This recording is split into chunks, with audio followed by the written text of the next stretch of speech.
Now, North Korea's Kim Jong Un and Russia's Vladimir Putin sat down for talks. Just an hour before the meeting, North Korea launched 2 short-range ballistic missiles. Now, this is a statement in itself. But let's look at some of the quotes that have come in from the meeting. Now, these were made by the North Korean Supreme Leader. He says, bilateral ties with Putin is now my government's #1 priority. We extend full and unconditional support for all decisions taken by the Russian president. Then he goes on to say this visit will play an important role in transforming our traditional friendly relations into an unbreakable strategic partnership. The first quote talks about priority. The second one talks about support, and the last one talks about the future. Kim Jong Un has covered all bases. You see, before the meeting, it seemed like Russia was in a position of desperation, and which is why North Korea had an upper hand. But the meeting is proof that both are on the same level of the barter system.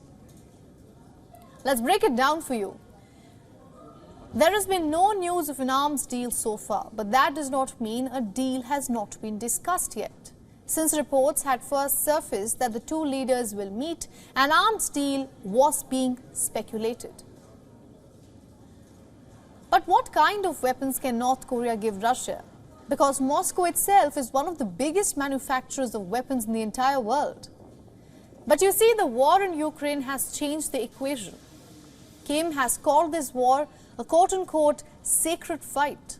Russia's artillery shell stocks have been hugely depleted because of this war. So experts say that North Korea's arms could be a stopgap measure while Russia rebuilds its capabilities. Next up is the West playing a catalyst here. Kim Jong Un has given Vladimir Putin an assurance that the 2 leaders will always be together to fight against imperialism. Now, what does imperialism mean in this context?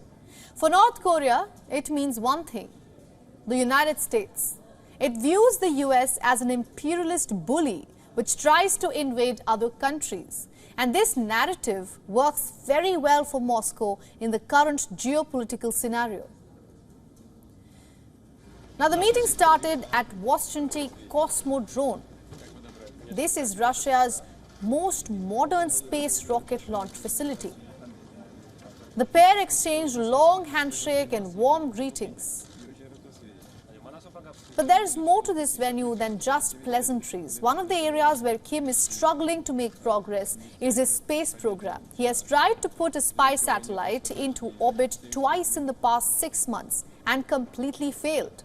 A spy satellite would give North Korea eyes in the sky whom it deems as enemy. When Russia was asked if it would help North Korea build satellites, Putin said, and I'm quoting here, "That's why we came here." Back in 1948, the Soviet Union helped the North form its own country. But when it came to Russia, the 2 drifted away. Moscow never was as close to Pyongyang as the Soviet Union was. But 2023's geopolitical realities is forging this budding friendship. You see, they have a lot in common. There is agenda, a common enemy, and a thirst for power. A perfect cocktail to form a perfect alliance.